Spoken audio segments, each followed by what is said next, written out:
మరి ఇప్పుడు నాకు తెలిసి అనిల్ శంకర్ గారు వేదికపైకి విచ్చేసి ఘట్టమనేని అభిమానుల్లో ఆయన కూడా ప్రప్రథమంగా మనకు కనిపిస్తారు, వినిపిస్తూ ఉంటారు. సో అలా అటువంటి అనిల్ శంకర్ గారిని వేదికపైకి విచ్చేసి మాట్లాడవలసిందిగా రిక్వెస్ట్ చేస్తున్నాం. So we all know you are a big fan of super star Krishna garu. So now మీ మాటలు. అందరికీ నమస్కారం అండి. నా మాట ఒక్కటి చెప్పాలంటే, మాకు ఒక హీరో దొరికాడు. అది తెలుగు ఫిల్మ్ ఇండస్ట్రీ తరపున చెబుతున్నాను, కృష్ణ గారి అభిమానుల తరపున చెబుతున్నాను. మాకు మళ్ళీ ఇంకో హీరో దొరికాడు. అండ్ ఈ హీరోని మేము ఆ రేంజ్లోనే ఊహించుకుంటాం. కాలు రగరేసేటట్టు మాకు ఇంకొకరు దొరికారు. Thank you Jayakrishna. అభిమానులకి థ్యాంక్స్ చెప్పడం కాదు, అభిమానులు కూడా నీకు థ్యాంక్స్ చెబుతారు. బాగా చేసావు.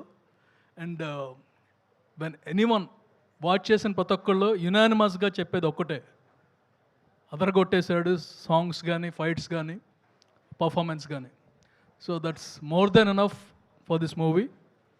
నెక్స్ట్ ప్రతి మూవీ కూడా నువ్వు ఎదుగుతూ ఉండాలి, దూకుడు కంటిన్యూ చేయాలి. And all we wish from fans is, Krishna గారి అభిమానులు అంటే మాకు ఒక గర్వం ఉంటుంది.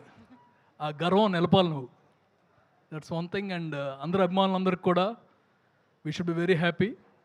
అండ్ ఎవ్రీ ఇయర్ ఫాస్ట్గా కృష్ణ గారి లాగా మూవీస్ చేసి, అంటే ఇయర్కి ఆరు మూవీస్, 6 హిట్లు, ఆ టైప్లో ఉండాలి. Thank you very much for everyone. Sasirao garu thanks అండి.